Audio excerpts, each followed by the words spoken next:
Hello বন্ধুরা, দেখো প্রতিদিন যেমন আমি টোটো নিয়ে ধূপ ধুনো দিয়ে তারপর গাড়ি গুছে বের হই সারাদিন, তেমনি বেরোবো বলে রেডি হয়েছি। বাট এদিকে এটা হচ্ছে 58 গেট শ্যামপুর রোড, ঠিক আছে। তো যাচ্ছি, যেতে যেতে কেউ প্যাসেঞ্জারও উঠছে না, কোনো ভাড়াও ছিল না, ঠিক আছে। তো কী করব কী না করব এই ভেবে ভেবে যদি না তাহলে একটা কফি কিচেন হোটেল রেস্টুরেন্টের সামনে গিয়ে একটা ব্লগ বানিয়ে নিই। যেহেতু কফি কিচেনের সাথে ব্লগটা বানাবো, কফি ডি ভাইয়ের সাথে কিছু ভিডিও তুলেছিলাম ওই দিন যেদিন উদ্বোধন হলো, তো তারও কিছু ভিডিও দিলাম। দেখো যেতে যেতে চলে আসলাম তো কফি ডি ভাইয়ের হোটেল রেস্টুরেন্ট কিচেনের সামনে। দেখো দাঁড়িয়ে আছি, বাস যাচ্ছে, লরি যাচ্ছে, আরও অনেকেই যাচ্ছে। তো হোটেলটা বন্ধ আছে, আমি নেমে পড়লাম, ভাবলাম যে এখানে একটা ছোট্ট মিনি ব্লগ বানিয়ে নিই, সেই জন্য নামলাম কফি ডি ভাইয়ের হোটেল রেস্টুরেন্টের সামনে।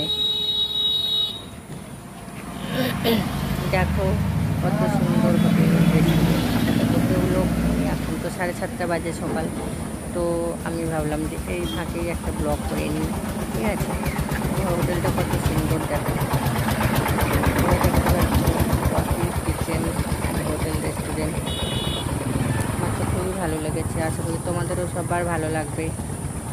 এখানে যা খেতে চাইবে মনের মতো পছন্দের রেসিপি সবই পাওয়া যায়, যাদের যাদের ইচ্ছা হবে চলে আসবে। দেখো হোটেলের পাশেই একটা মানে গ্রাম্য পরিবেশের মতো তৈরি করেছে, যেখানে অর্ডার দিয়ে বসেও খাওয়া যাবে, ঠিক আছে। তো কারো যদি এখানে বসে খেতে ইচ্ছা করে তো এখানেও খেতে পারো। দেখো কি সুন্দর একটা মানে বাঁশ দিয়ে ঘেরা খড়ের ছাউনি, একটা ভালো পরিবেশ, ঠিক আছে। এখানে খেতেও খুব মজাও লাগবে, ঠিক আছে। আর তার সঙ্গে তো ভালো ভালো রেসিপি আছেই কফি ডি ভাইয়ের, ঠিক আছে।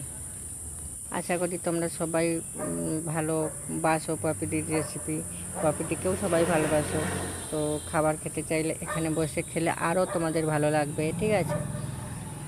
একটা গ্রাম্য পরিবেশ, দেখো পুরোটাই বাঁশ দিয়ে তৈরি।